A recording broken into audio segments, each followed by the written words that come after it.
자, 오늘 이 말씀은 우리가 잘 아는 말씀인데요. 자꾸 이 말씀이 떠올라요. 그래서 여러분들하고 나누려고 그럽니다.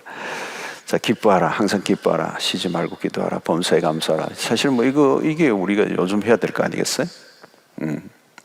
좋을 때가 아니고 어려울 때 이 말씀이 필요한 겁니다. 항상 기뻐하라.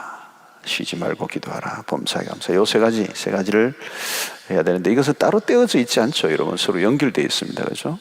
우리가 잘 아는 것처럼 항상 기뻐할 수 있으면 항상 기도하고 또 감사할 수 있고, 또 항상 범사에 감사하는 사람은 쉬지 말고 기도하는 사람이고, 또 항상 기뻐하는 사람이 다 연결되어 있습니다. 그래서 하나의 뿌리에서 나온 새 열매다, 이렇게 볼 수 있습니다. 나무를 보면 뿌리가 중요하죠. 그 뿌리에서 나온 열매들, 그 뿌리가, 나무가 건강하면 열매가 맺히는 것처럼 기쁨이, 감사가, 기도가 맺히는 거죠. 성령의 9가지 열매도 나무의 비유죠. 언뜻 보면 이렇게 다양한 것 같지만 사랑이라는 나무에서 나온 9가지 열매다, 이렇게 볼 수가 있어요. 자, 그런데 이게 사실 쉬운 것은 아니죠. 하나도. 어떻게 항상 기뻐할 수가 있습니까? 어떻게 쉬지 말고 기도할 수 있나요? 어떻게 범사에 감사할 수가 있습니까? 근데 하나가 가능하면 다른 것도 가능해집니다. 근데 이것이 우리의 노력으로 가능한가? 우리의 노력에는 한계가 있죠. 신앙생활을 하다 보면 결국은 우리로부터 출발되어서 이루어지는 것은 다 한계가 있고 이렇게 어떤 문제를 안게 되는 것입니다. 기뻐하고 또 기도하고 감사해야 할 줄 알지만 우리의 힘으로는 한계가 있어요. 잘 안 되는 겁니다. 그래서 우리는 이것을 생명이라는 관점에서 생각해 볼 필요가 있어요. 생명이라는 관점. 저는 강물이나 바다에서 뛰노는 그 물고기들을 보면 참 신기해요. 참 다양한 사이즈들인데 그거 보면은 그게 어떻게 그렇게 파도가 치는 데서 유유히, 그죠? 강물을 거스르고 유유히 이렇게 헤엄쳐 다니는 거 보면 우리는 막 열심히 뭐 학원 다니고, 학원인가요? 수영장 레슨 받고 마무리 그래도 이게 쉽지 않은데 아주 유유히 다니는 거죠. 새들도 마찬가지로 그 조그마한 새들이 막 날아다니는 걸 보면 그 중력을 거스르면서 막 날아다니는 걸 보면 놀라운 것이죠. 어떻게 그게 가능한가? 그들 안에 하나님이 주신 생명이에요, 생명. 하나님이 그 안에 그런 것들을 가능하게 만드는 이 힘을 부여해 주신 거죠. 잡초를 봐도 잡초 안에 생명이 있으니까 밟아도 다시 일어나는 것처럼. 우리가 예수를 믿을 때도 마찬가지예요. 믿음을 가지고 우리 안에 독특한 믿음 안에서 독특한 생명이 우리 안에 돌았다는 거예요. 생명의 힘이 어마어마한 겁니다. 여러분, 죽음의 권세가 대단하죠. 죽음의 권세는 다 넘어뜨리잖아요. 그러나 죽음의 힘보다 생명의 힘이 더 크면 이기는 거죠. 생명의 힘이 죽음의 힘보다 더 강력하면 이겨내는 것입니다. 그러니까 주어진 환경과 상황보다 더 큰 힘이 나에게 주어지면 기쁨이 있고 감사가 있고 기도할 수 있다. 자, 살아있는 신자에게는 이 세 가지가 드러나는 것입니다. 그래서 우리가 잘 아는 것처럼 이 본문에서는 항상 쉬지 말고 범사라는 이 단어는 과거형이 아니라 현재 진행형이라는 겁니다. 물로 이야기하면 고여 있는 것이 아니라 흐르는 겁니다. 흐르는 거. 계속 진행이에요. 계속 진행. 생명의 능력이 작동되고 있는 상태, 계속 작동되고 있는 상태로. 그러므로 믿음으로 하나님의 생명이 우리 안에 흘러 들어올 때 이것이 가능하다. 항상 기뻐하고 쉬지 말고 기도하고 범사에 감사하는. 자, 이것은 어디에 연결되어 있는가를 말하는 거죠.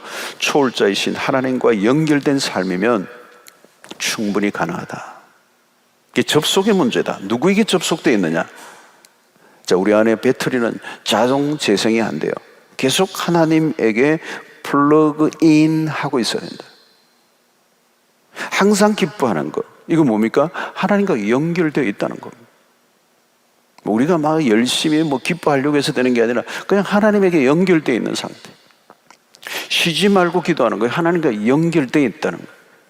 범사에 감사하는 거, 하나님과 연결되어 있는 거죠. 자, 그런데 이 세 가지가 명령형이고 복수로 되어 있습니다. 이 본문의 말씀들은 전체가 한 개인에게만 주신 말씀이 아니고 공동체, 교회에게 주신 말씀이에요. 너희를 향하신 하나님의 뜻이니라. 너희라고 그랬어요. 교회에 주신 말씀이 이 말씀이에요. 이렇게 공동체에 주신 메시지고, 기뻐하고 기도하고 감사하는 이 모든 행위가 뭘까요? 공동체가 드려야 하는 예배를 말하는 겁니다. 자, 예배 안에서 뭐가 빠지면 안 돼요? 기쁨이 빠지면 안 되는 겁니다. 네.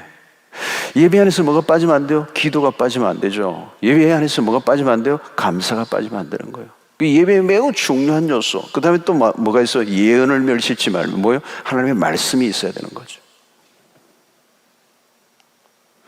자, 오늘 여기서 항상 기뻐하라. 이 세 가지는 좀 짧게, 우리가 많이 다뤘게 짧게 하겠습니다만은, 항상 기뻐하라. Rejoice, rejoice, always, always. 자, 여러분, 이 말씀을 받는 이 데살로니가 전서, 이 시대적 상황이 어때요? 굉장히 어려울 때잖아요. 우리가 신약의 이 서신을 대할 때 우리의 태도는 뭐냐? 그 시대는 매우 어려운 시대였다는 거예요. 예수를 믿기 어려운 핍박기였죠. 그리고 초기 그리스도인들이 신앙을 지키는데 매우 어려웠다는 거예요. 그걸 전제하고 우리가 들여다봐야 돼. 근데 달랐어요. 어려웠지만 뭐가 있어요? 기쁨이 있었다는 거예요. 네. 자, 신자가 기뻐해야 될 이유가 무엇입니까? 벌써 분명합니다. 하나님이 우리의 하나님이 되시기 때문이다. 우리는 그분 안에서 살아가고 있는 것입니다. 무슨 일이 일어나든 우리는 이 세상 속에서 살아가지만, 우리가 가지는 우리의 기본적인 생각은 우리는 하나님 안에서 살아가는 거예요. 이 세상의 모든 환난과 시련이 다가오지만 그럼에도 불구하고 우리는 하나님 안에 있기 때문에, 하나님의 통치와 하나님의 그 모든 다스림 속에서 이루어져 가고 있기 때문에, 교회의 주인은 그리스도이시기 때문에, 그렇죠? 우리의 주인이 주님이시라면, 그래서 여러분, 바울은 빌립보서도 마찬가지죠. In Christ, 주 안에서 기뻐라. 주님이 우리의 주님이시고 하나님이 우리의 하나님이시기 때문에 우리는 언제나 기쁨의 예배를 드린다. 기쁨의 축제를 드립니다. 그 기쁨이 가장 잘 표현되는 곳은 어디냐? 바로 예배의 자리다. 하나님을 향해서 즐거이 외치는 것이 예배라는 거죠. 하나님은 우리보다 더 크신 분이고 우리에게 일어난 어떤 상황보다 더 크신 분이시기 때문에, 모든 만물은 그분의 명령 안에 있기 때문에, 그래서 공동체가 해야 할 매우 중요한 것은 하나님을 즐거이 찬송하는 것이다. 여러분, 우리가 예배 때 찬양하는 것도 이거는 기쁨을 표현한 것이죠. 누구에게요? 하나님에게. 그분은 우리의 왕이십니다. 우리의 주인이십니다. 우리의 목자이십니다. 우리의 모든 상황도 그분 안에 있습니다. 할렐루야. 그죠? Whatever. 그러니까 whatever. 무슨 일이 일어나든 그분이 행하시고 계십니다. 그분의 방법 안에서, 그분의 때에 그분이 일을 이루고 계신다는, 아무리 안 좋은 일이 나도 그분은 그 안 좋은 일까지도 기가 막히게 아름다웠고 선한 것으로 바꾸시는 하나님. 그래서 여러분, 하나님의 백성들이 모이면 언제나 독특한 특징이 있는데 기쁨이 있었다는 거예요. 사도행전 2장 46절, 교회가 출발될 때도 마찬가지죠. 날마다 마음을 같이하여 성전에 모이길 힘쓰고 집에서 떡을 떼며, 그 다음에 나오죠. 기쁨과.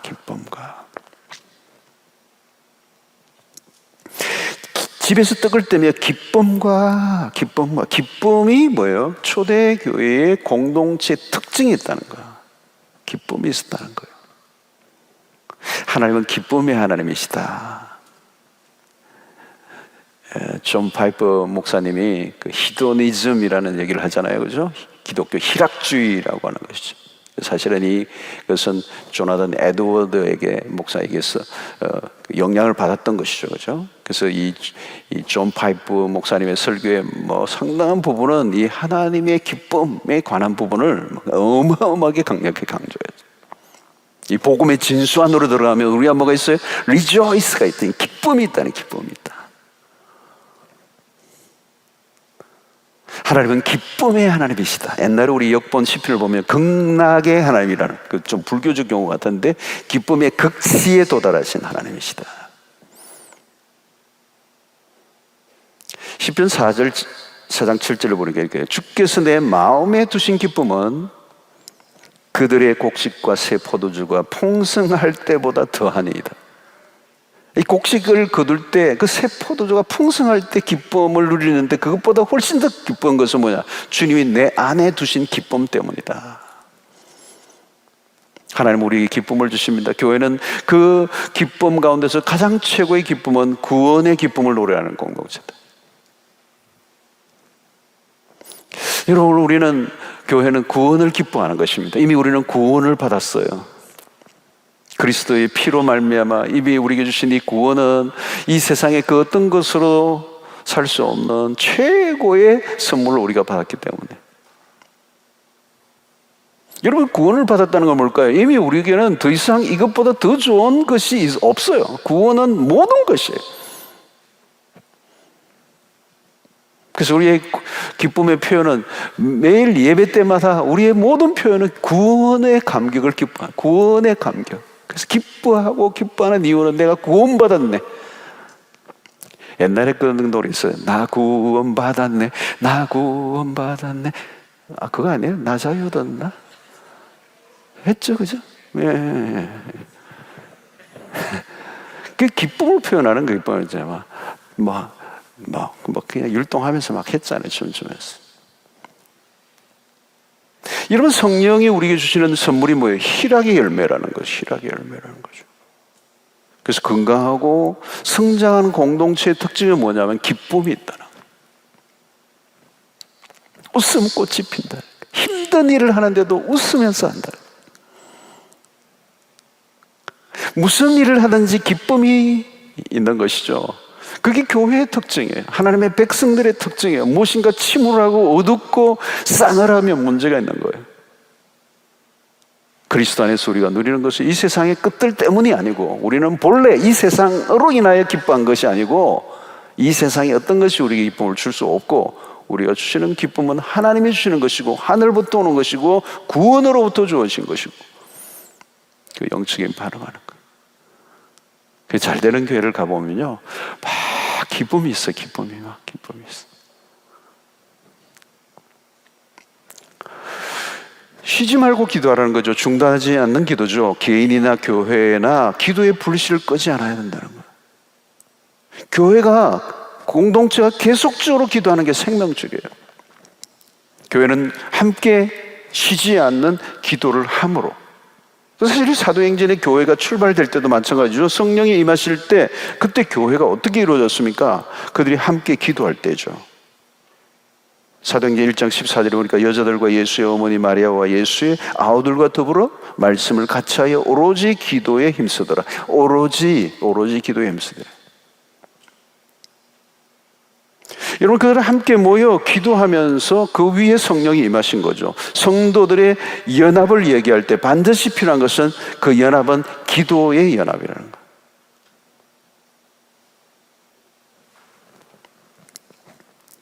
거예요. 요즘은 이 교계가 이런 일들을 한국 교회가 많이 하지 않는데, 옛날에는 모든 교단이 교파를 초월해서 할 수 있는 일 가운데 하나가 기도였습니다.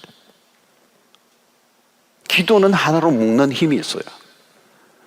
교파가 달라도, 교리의 차이가 있어도, 그럼에도 불구하고 하나님의 백성들은 그리스도의 이름으로 모두가 함께 모여 기도하는 거예요. 그때 위력이 있는 거예요. 교회가 함께 힘을 합해 지속적으로 기도할 때 강력해지죠. 개인 기도만이 아니라 함께 마음을 모아 쉬지 말고 기도할 때.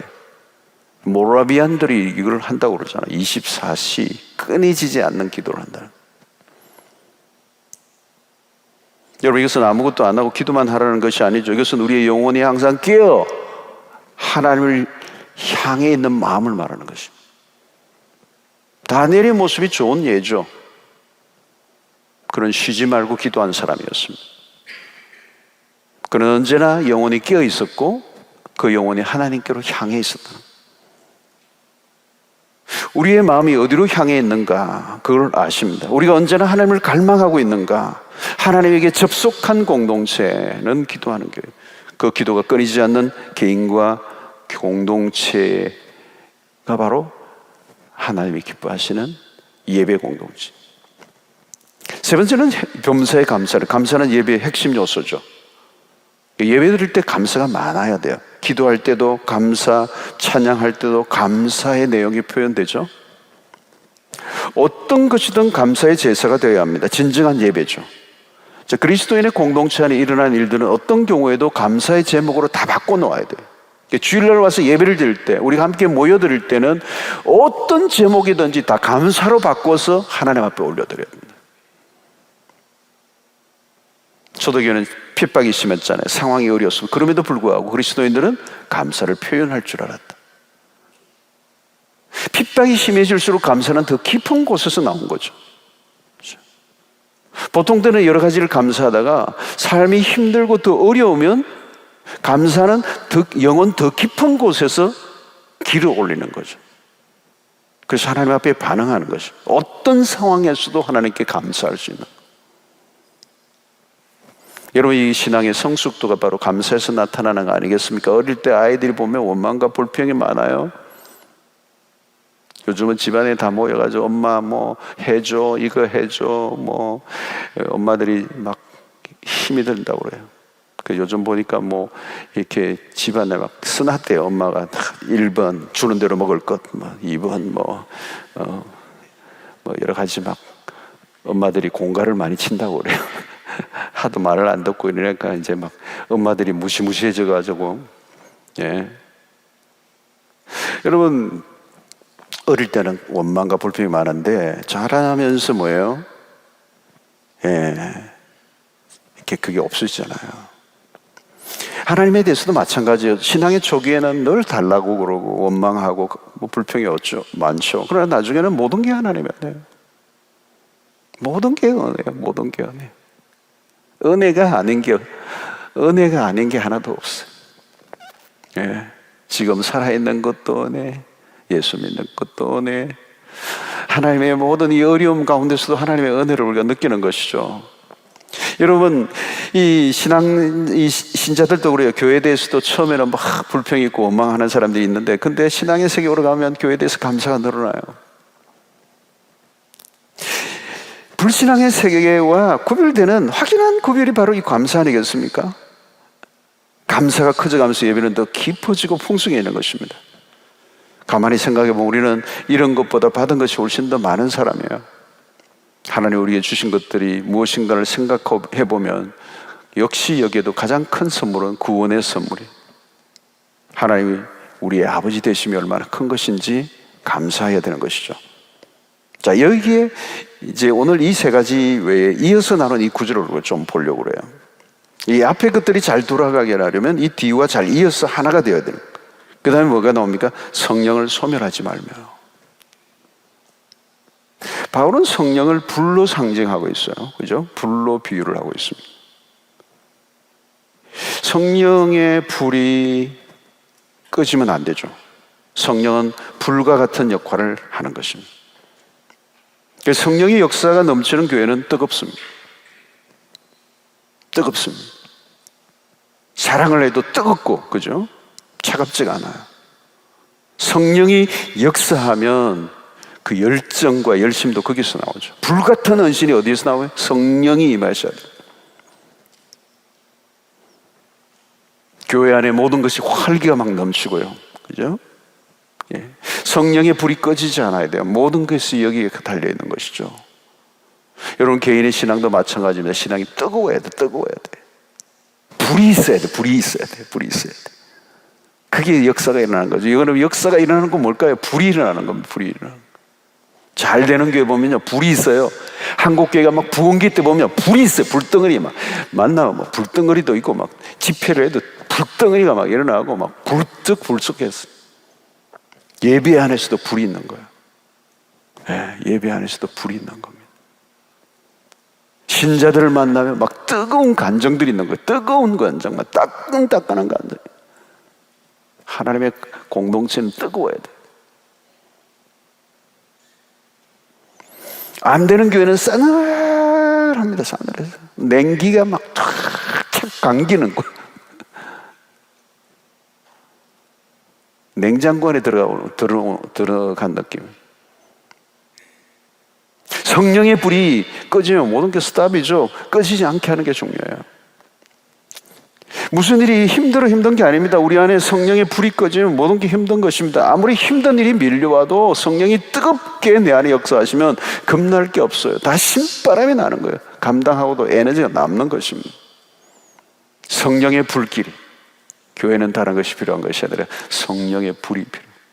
예배 안에도 시스템과 모든 걸 다 갖춰도 소용없어요. 불이 있어요. 불이 돼 있어요. 이런 벽난로의 불을 완전히 꺼뜨리면 다시 피우기가 어려워요.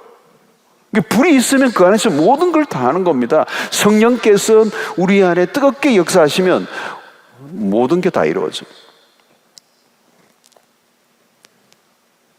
성령은 우리의 신앙 공동체를 끌어가는 핵심적인 불. 성령의 역사가 사라지면 교회는 문을 닫은 것과 똑같습니다. 성령의 역사하시면 어떤 어려움이 와도 상관이 없는 것입니다. 요즘도 여러분 어려움이 많지만 가장 중요한 것은 성령의 일하심입니다. 성령께서 우리 각자 가운데 일하신다면 그것으로 충분한 겁니다. 우리가 어디서 무엇을 하든지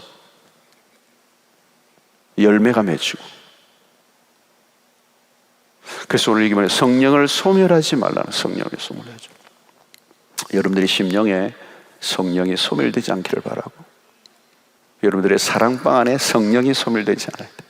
여러분들의 교회들 안에, 오늘 교회들 안에, 우리의 사역들 안에 성령을 소멸치 않아요. 성령을 소멸치 않아요. 성령이 우리의 심령 안에, 우리의 사랑방 안에, 우리의 교회 안에, 우리 한국교회 안에 이 성령의 불이, 성령의 불, 성령을 소멸치 말고. 여러분들 안에 불이 있습니까? 불이 있습니까? 불이 있으면요, 그 불이 우리를 어디로 데려가는 대로 가면 됩니다. 그런데 불이 없으면 아무것도 할 필요가 없어요. 저는 유명한 그 일화를 잊을 수가 없어요. 우리 제자훈련으로 유명했던 우리 사랑의 옥하는 목사님, 제자사역 열심히 하는데 성도들을 열심히 하려고 하는데 힘들어. 한 번은 조영기 목사님이 한때 완전히 그냥 그 여의도 수목원교가 뜨겁게 일어날 때인데 한번 찾아가가지고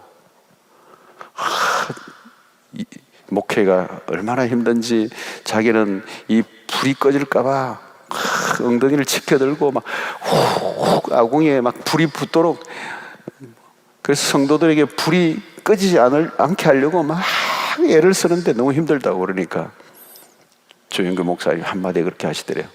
나는 성도들이 너무 뜨거워가지고 불을 자꾸 끈다고 그래요. 성도들이 얼마나 뜨거운지 네. 좀 이렇게 좀 자제를 시킨다. 이렇게 그만 뜨거우라고, 좀 적당하게 뜨겁게 하라고. 이래요. 성령의 사역이 얼마나 중요한가.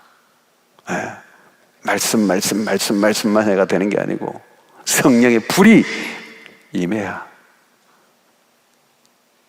한국교회가 사실은 장로교회가 대세잖아요. 물론 요즘은 이 순복음도 좀 그렇지만, 힘들지만 이 조화를 이루어야 되는 거거든요. 성령을 소멸하지, 성령의 불이 우리 안에. 그 다음에 여러분, 오늘 여기 매우 중요한 것이죠. 예언을 멸시하지 말라는 거죠. 성령이 하시는 일은 매우 중요한 것이 뭐냐면 예언이에요. 초대교회는 하나님이 주시는 예언이 있었어요. 고린도 교회도 보면 교회 안에 예언하는 사람들이 나오죠. 아직 성경이 정경으로 완성되지 않은 상태에 있을 때 예언의 은사를 받은 자들이 예언하는 일들이 있었어요. 이 예언은 뭘까요? 하나님의 말씀. 지금은 정경이 완성된 이 우리 66권을 갖고 있기 때문에 최고의 예언이죠. 더 이상의 예언은 필요하지 않아요. 누가 예언한다는 사람이 나오면 그 이단입니다, 이단. 최고의 예언은 성경 말씀이에요. 더 이상 예언도 필요하지 않고 예언자도 필요하지 않아요. 우리가 성경을 읽고 묵상하고 적용할 때는 그럼에도 불구하고 우리는 성령에 의지해야 돼요. 성령께서 우리의 눈을 열어주시도록, 진리의 성령이 우리를 진리가 한대로 인도해 주시도록 철저히 성령에게 의존하는 태도를 가져야 합니다. 그것이 오늘 예언을 멸시하지 않는 것, 예언을 멸시하지 않는 것. 하나님의 말씀이 예언을 우리가 어떤 태도로 받아들이느냐, 하나님의 말씀을 받을 때 우리가 어떤 태도를 가지느냐가 매우 중요하다는 거예요. 성령이 우리의 심령 안에 깨닫게 하실 때에 그 말씀을 어떻게 받아들이느냐, 거부하지 말고 받아들이라는 거예요. 때로는 성령이 우리에게 굉장히 힘든, 이해하기 힘든, 받아들이기 힘든, 때로는 순종하기 힘든 말씀을 내리실 때 그럼에도 불구하고 그 말씀을 내 지성으로는 동의하고 싶지 않아도 말씀이 주어지면 그 말씀대로 아멘 하는,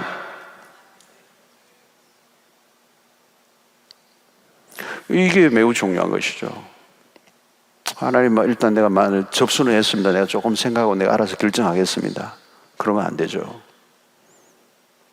말씀하시면 그냥 아멘 해야 되는 거예요. 성령이 깨우쳐 주시는데 계속 무시하면 예언을 멸시하는 일이 되는 거예요. 우리 시대는 하나님의 말씀을 경시하고 소홀히 하는 시대입니다. 말씀을 소홀히 하는 경향이 많아요. 그죠?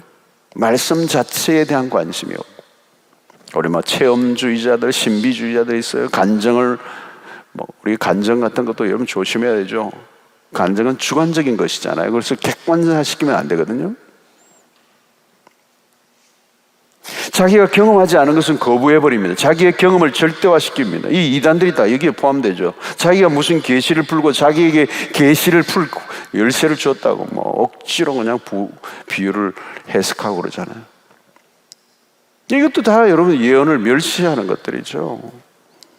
이성주의자들도 마찬가지입니다. 이성의 작용을 우선시하는 이 자유주의자들, 성경을 마음대로 재단하고 판단하는 사람들, 지금 이게 아주 극에 달한 시대를 우리가 살고 있습니다. 성령의 은혜를 받지 않은 사람이 학문적으로 성경을 접근하니까, 하나님의 말씀이 나에게 주어질 때 그것을 무시하지 말아야 돼요. 때로는 우리가 경청하지 않고 자꾸 말씀을 무시하면 성령의 소멸이 일어나고 예언을 멸시하게 되고, 결국은 어떻게 돼요? 하나님의 말씀이 더 이상 들려지지 않는.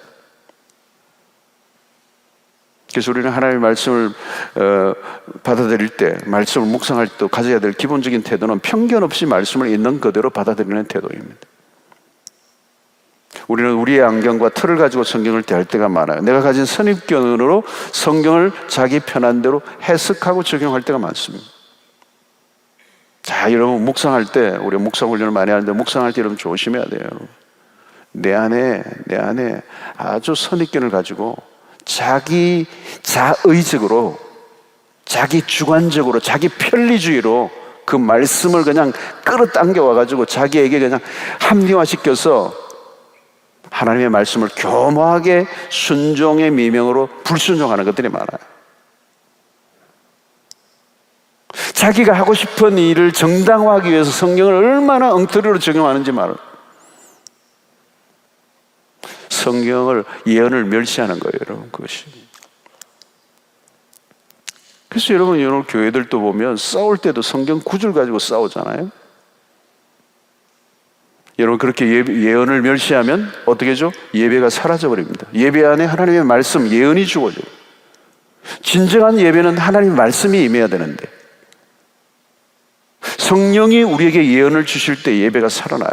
하나님의 살아있는 말씀이 선포될 때 예배가 예배되는 역사가 돼요. 말씀은 여러분 예배에서 매우 중요한 부분입니다. 하나님 예배 가운데서 우리에게 말씀하세요. 평소에도 말씀을 많이 하시지만 하나님의 예배 가운데 하나님의 각자에게 말씀을 주신다. 가장 하나님의 말씀이 임할 때가 언제요? 예배 때, 예배 때.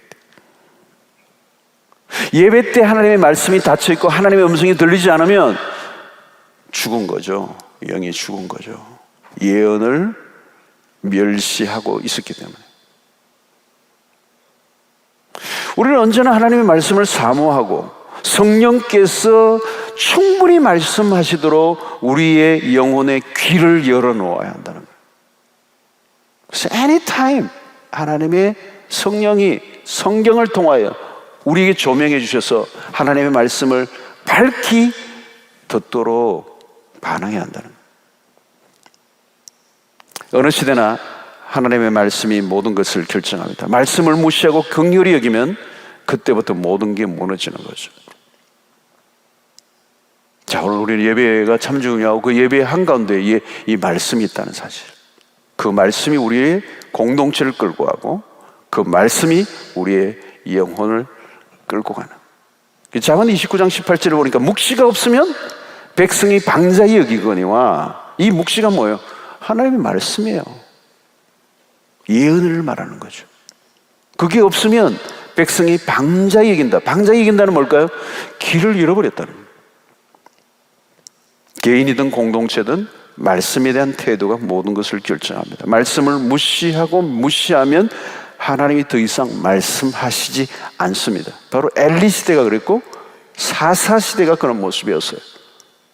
어쩌면 오늘 우리 시대도 그런 시대를 살고 있습니다.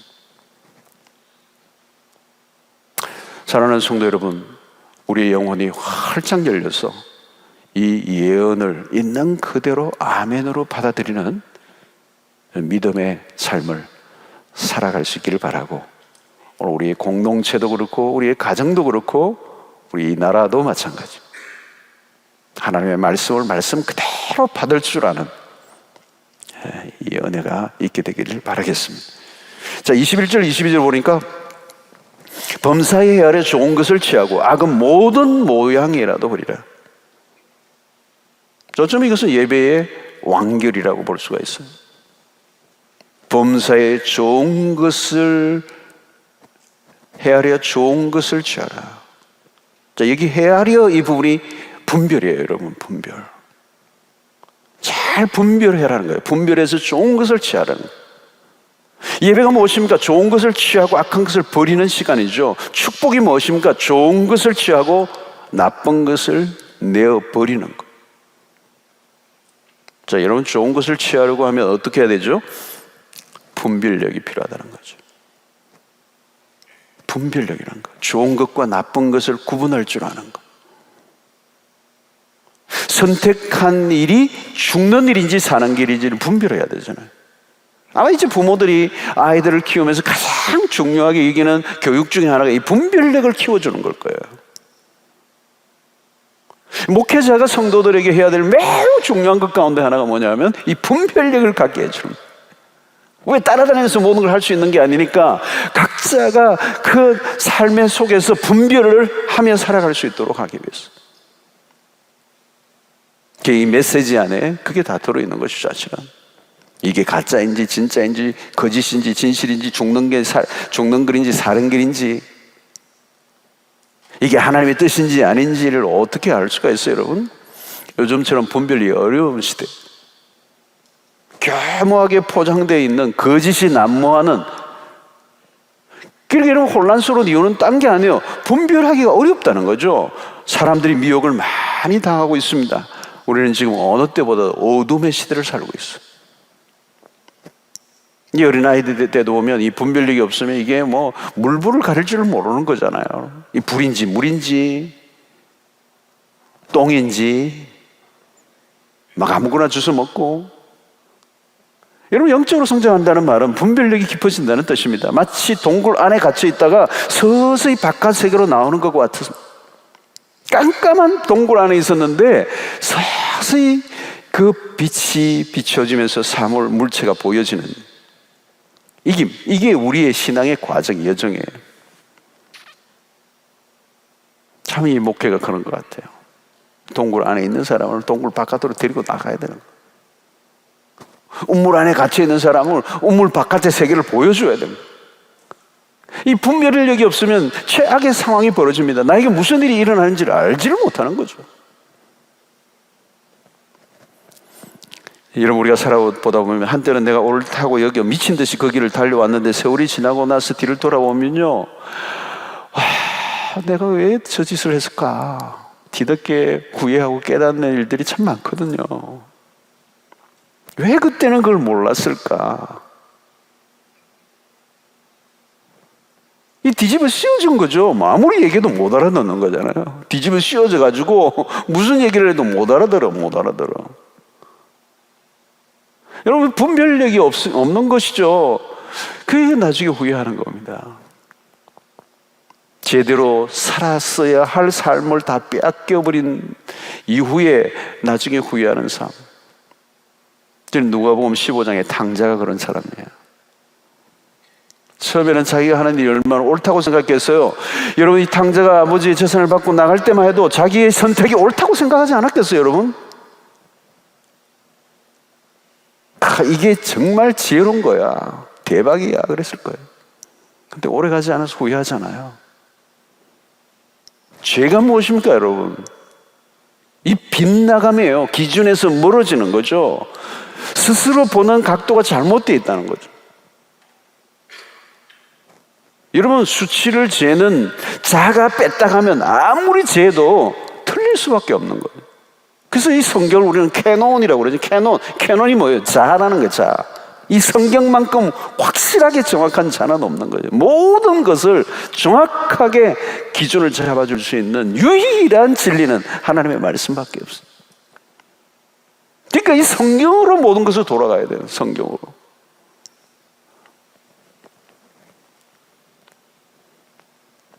원래 이 죄인은 왜요? 우리가 죄인이라는 말은 근본적으로 왜곡되어 있다는 것입니다. 왜곡되어 있다. 내가 옳다고 우기는 것은 내 관점일 뿐이라는 겁니다. 우리는 내가 옳다는 것을 우기기 위해서 성경을 가져오고, 유명한 사람의 말을 가져오고, 별 사람의 얘기를 다 인용하더라도 소용없어요. 성경이에요, 성경. 근데 문제는 성경을 읽는 태도 자체도 잘못되는 거예요. 성경을 통하여 내가 생각하는 것을 비추어보는 훈련을 해야 되는데, 하나님은 이 부분에 대해서 무엇이라고 말씀하는가 그렇게 물어야 정상인데, 사람들은 내가 생각하는 것이 옳다는 것을 지지해 줄 성경을 찾는다고 세월을 다 버려요. 페미니스트 운동을 하는 사람들은 그 페미니스트 운동을 지지해 줄 성경을 찾고 막 다니는 거죠. 오늘 많은 사람들이 양분되어 있어요. 극단적인 논리로 갈등사게 되어 서로 옳다고 야단해요. 어디에 서야 하는지 헷갈리는 세상입니다. 모두가 자기가 원하는 길을 주장하고 있는 거죠. 성경을 언급하는데 성경을 이용하는 것입니다. 아마도 여러분, 지금 이 시대에 예수님이 이 땅에 우리 가운데 사신다면요, 예수님도 참 괴롭힘을 많이 당하실 것 같아요. 우리 편에 속하라고. 예수님, 우리 편에 오세요. 얼마나 피곤하실게요. 예수님도 그 편에, 어느 편에 안 속하면 막 정죄를 당할 시대예요. 여러분, 아브라함 링컨이 남북전쟁 당시에 그 부하가 그랬다고 그랬잖아요. 야, 각하, 기도 좀 많이 하셔서 하나님이 우리 편이 되게 해달라고 좀 기도해달라고 그러니까 아브라함 링컨의 말이 대답이 그거잖아요. 하나님 우리 편이 되게 해달라고 기도하지 말고 우리가 하나님의 편이 되도록 기도하자. 그게 바른 태도예요. 그 바른 태도. 우리가 하나님의 편에 서 있는가를 확인해야 돼요. 여러분, 분별력을 가지려고 하면 결국은 어떻게 돼요? 이 분별력이 없으니까 다 그렇게 되는 거죠. 분별력을 가지려고 하면 어때요? 성경을 가까이 돼요. 성경 공부를 해야 돼요. 성경 공부를 해야 돼요. 성경 공부. 여러분, 성경을 계속 읽고 묵상하고 연구하면 우리의 눈이 밝아져요. 하나님의 음성에 귀를 기울이면 저절로 분별력이 생겨요. 저절로. 여러분, 최고의 분별력을 가질 때 어떤 일이 납니까? 성경적 관점을 가지는 것이죠. 우리에게 필요한 것은 성경적 세계관이에요. 하나님의 관점으로 모든 것을 바라보는 것, 사물을 바라보는 것. 이 뷰라는 게 생기는 거예요. 하나님의 관점. 그래서 이 크리스천 월드 뷰라는 게 이게 얼마나 중요한지 이게 하루아침에 만들어지는 게 아니거든요. 만들어지는 과정도 쉽지도 않아요. 왜냐하면 이 크리스천 월드 뷰, 세계관이, 성경적 사회관이 만들어지기 이전에 이미 만들어진 세계관 때문에 이 블라인드 사이트가 생기는 거예요. 하나님의 말씀으로 온전히 가르쳐주는 것을 내가 내 관점에서 그것을 받아들이고 있기 때문에 이게 안 되는 거예요. 안 되는 거예요. 늦게 믿을수록 안 돼요. 사실은 이미 자기 안에 만들어진 세계관 때문에. 그리고 자신의 삶의 경험과 상처, 아픔들, 그리고 수없는 과거의 경험들이 다 묶여지고 그 시대, 그 살았던 그 시대, 그 과정의 배경사까지 다 얽히고 설켜서 어느 관을 만들면서 그 관점에서 성경을 바라보고 있기 때문에 아무리 들여다봐도 성경의 세계 안에 들어가지를 못해요.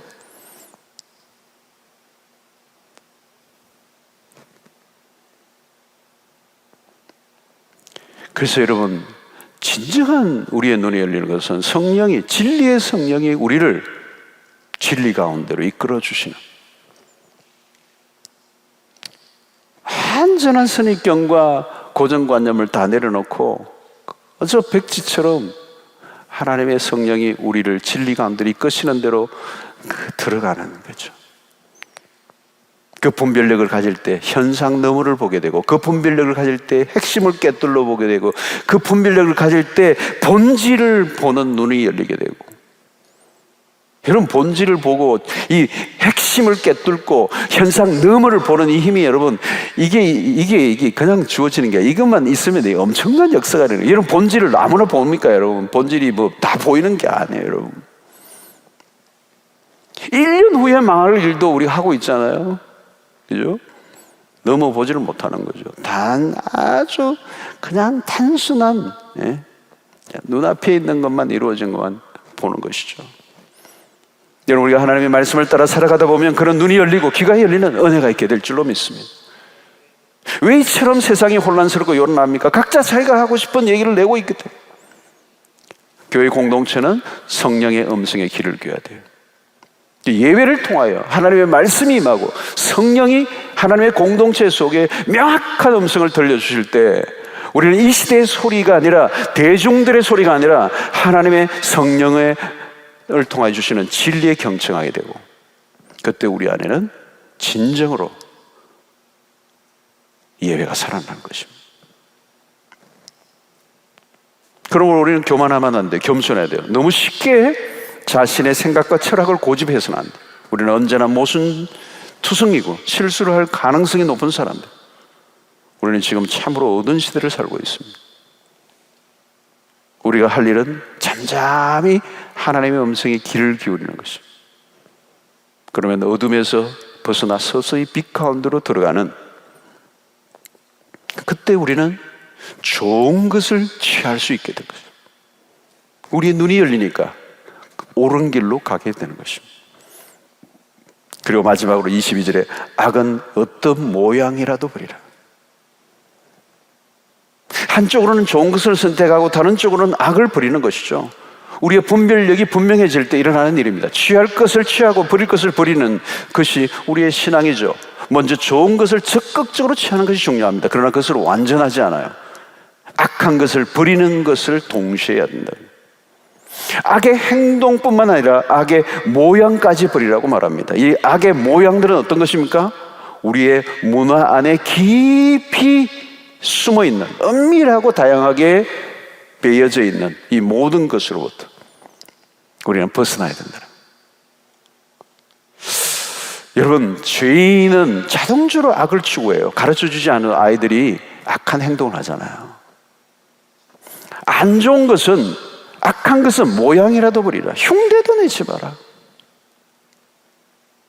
요즘 보면 이 드라마나 영화나 뭐 이런 인터넷 유튜브 이런 데 안 좋은 게 너무 많아요. 우리 핸드폰을 우리 자녀들이 다 갖고 있는데요, 이게 보통 일이 아니에요. 이번에도 뭐 큰 사건이 하나 일어났잖아요. 이게 핸드폰을, 전문가들의 얘기는 뭐예요? 이 핸드폰을 갖고 있으면 이 뭐 지금 일어난 뭐 M방인지 어떤 게, 그런 사건에 누구라도 연루될 수 있는 가능성을 갖고 있다는 거예요. 완전히 노출됐어요. 한순간에 그런 악의 도구에 나도 모르게 걸려든다는 거, 우리 자녀들이. 호기심에 얼마나 다양한 그런 이 매체를 통하여 집요하게 다가오니까 우리 자녀들이 한순간에 깜빡하면 넘어가서 어마어마한 범죄에 연루될 수 있는 아찔한 이 시대가 이 악한 문화로 도배를 하고 있다는 거예요. 악한 문화로 도배하고 있다는 거예요. 그러니까 나도 모르게 갔다 오면 먼지가 옷에 묻는 것처럼 이 문화의 때들을 우리가 막 그냥 뒤집어 쓰고 살아가고 있는 거예요. 이걸 생각하면 진짜 가슴이 덩덩 뛰어요, 우리 자녀들이. 하나님이 만들어 놓으신 이 아름다운 세상을 왜곡시켜버리고 뒤틀어버리고 폭력적이고 외설적이고, 그렇죠? 그래서 얼마 전에 우리나라 감독이 세계적인 영화상을 받아서 막 우리 국내적으로는 굉장히 좋아하는데, 사실 그 영화들은 들여다보면요, 뭐 그 아이들하고도 봐도 된다고 그러는데 그렇지 않아요. 그 영화가 얼마나 폭력적이에요, 여러분. 뭐 상을 받았다고, 굉장히 세계적인 상을 받았다고 우리는 뭐 한국적으로 기뻐하지만, 그리스도인의 관점에서 보면 그런 영화 안에 얼마나 많은 폭력성과 선정성이 있는 거거든요, 여러분. 마지막 장면도 막 잔인하게 죽이잖아요, 사람을. 그래서 제가 부산에서 영화를, 크리스찬 영화를 만들어서 다큐멘터리를 주로 해서 하는 영화 감독 하시는 분의 우리 성수의 한 집사님을 만나서 얘기 들어보니까, 이런 유명한 감독에 의해서 유명한 작품들이 흥행을 하면 무슨 현상이 일어나냐? 그 영화에서 나오는 폭력에 대한 모방 범죄들이 막 일어난다. 유사 범죄들이 막 일어난다는 거죠. 그것으로 끝나는 게 아니에요. 그런 영화보다 훨씬 더 잔인한 영화를 또 다른 감독들이 만든다는 거예요. 그것보다 훨씬 더 강도 높은 잔인성, 폭력성, 선정성을 담은 영화를 또 다른 감독들이 무수하게 만들어낸다는 거예요. 그러니까 여러분, 이런 유명한 감독들이 세상적으로는 성공하고 세상적으로는 뭐 한국을 알리고 뭐 어떻게 하지만요, 기독적인 관점, 성경적인 관점에서 보면 우리의 자녀들 이 문화 속에 어떤 이 악한 문화들에 대해서 영향을 줄 수 있을 것인가를 생각하면 우리는 기뻐할 일이 아니에요.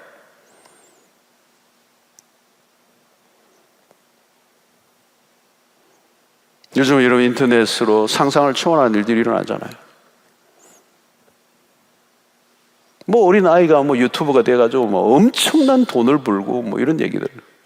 그게 오늘 우리 시대의 문화가 주는 폐해들이죠, 사실은 여러분. 우리는 성적 표현을 자유롭게 표현하는 문화 속에 삽니다. 어느 순간부터인가 뭐 섹시하다는 이런 표현을 막 쓰잖아요, 여러분.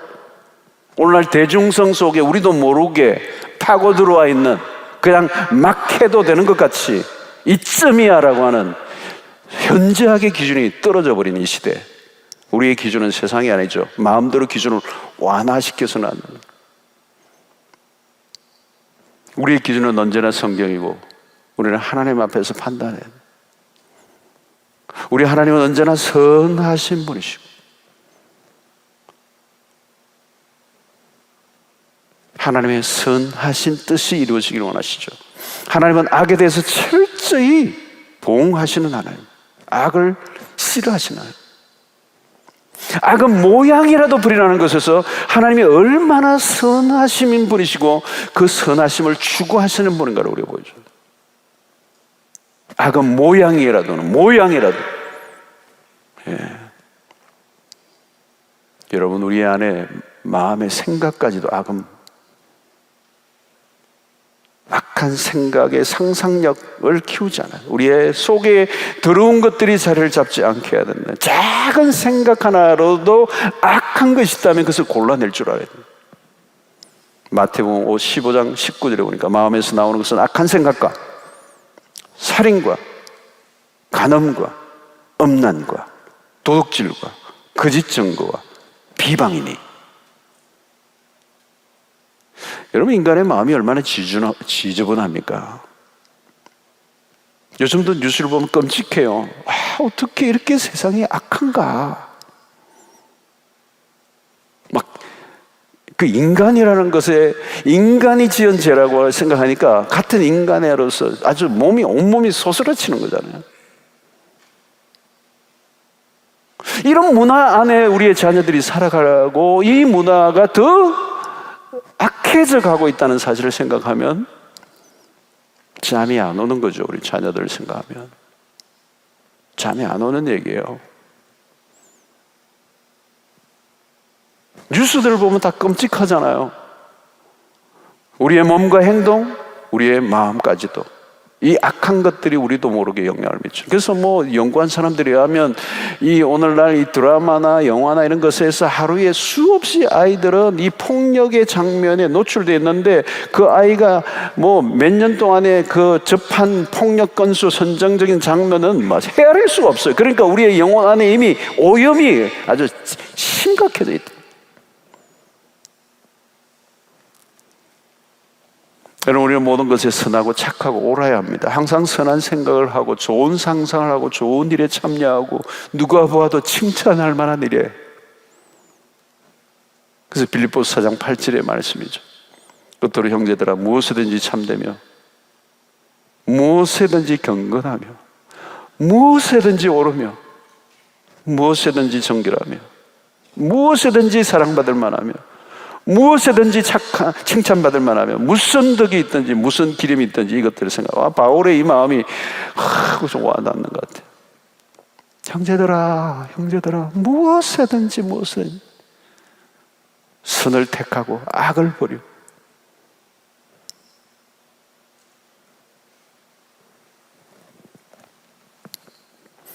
저는 어릴 때부터 아주 이 말씀 안에서 정말 이 진리 안에서 거룩하고 순결하고 경건의 훈련을 시키면서 살아가고 이 악한 것에 가능한 물들지 않고 영향을 받지 않고 자라가도록 하는 이 문화가 얼마나 중요한지. 그런 것은 멋있거든요. 제가 그 교포 2세인데 그 믿음의 가정 안에서 아름답게 자라서 어릴 때부터 큐티하고 일어나자마자 그냥 침상에서 다 기도를 경건하게 하고 이게 몸에 딱 배인 청년을 보는데요.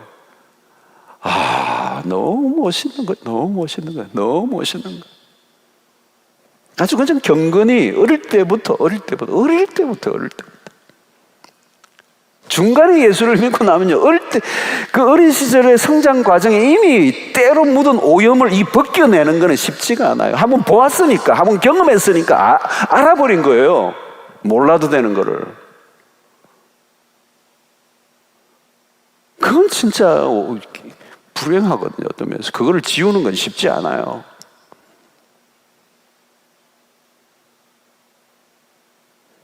늦게 예수를 믿으면요, 다 그런 건 아니지만 막 살다 보면요, 세상에 물때가 막 묻어가지고 표현이 막 거칠고요,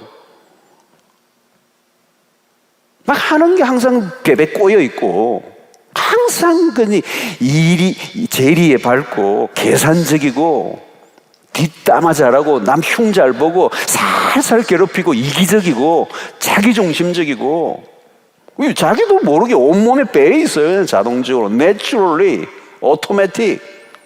그냥 악이 내 온몸에 배어 나도 모르게 흘러나가는 거예요.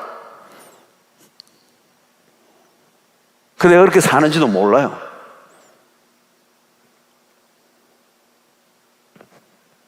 악의 일상화, 거짓과 음란함과, 그렇죠?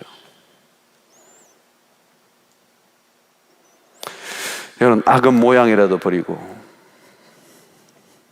언제나 선한 것을 취하는 선택, 이게 하나님의 선하심을 추구하는 하나님의 백성들의 모습. 어두운 것을 버리고 밝은 것을 선택하고, 우리 안에 있는 주의 잔성이 우리를 늘 악에 빠지도록 하는 이 시대 속에서 우리는 진리의 우리를 거룩하게, 무엇이든지 참되 하나님의 말씀으로 온전히 세워져 감으로 참된 예배자가 되는, 이 모든 것들이 참된 예배자로 세워져 가는 모습들을 우리에게 말씀하고 있는. 그래서 우리 안에 어떤 악의 모양도 버려서 선하고 진실한 모습으로 하나님 앞에 서서 참된 예배를 드리고, 그 예배 안에 기쁨을 맛보고, 그 예배 안에 참된 기도가 있고, 그 예배 안에 진정한 감사가 넘치고, 하나님의 말씀이 우리의 삶의 중심을 잡아주는 삶을 살아가는 이 삶을 살 때 우리는 어떤 삶 속에서도, 어떤 환경 속에서도 떠밀리지 않고 승리하는 은혜가 있을 줄로 믿습니다. 예배자는 시대와 상황을 뛰어넘는 자로 살아갈 수 있어요. 하나님의 생명 안에서 생명의 능력을 누리는 자로 항상 기뻐하고 쉬지 말고 기도하고 범사에 감사할 뿐만 아니라 하나님의 말씀이 생생하게 내 영혼에 선포되고 분별력을 가지고 악한 것을 멀리하고 선한 것을 가득하게 채워가는 하나님의 백성들의 삶이 될 수 있게 되기를 주의 이름으로 축원합니다.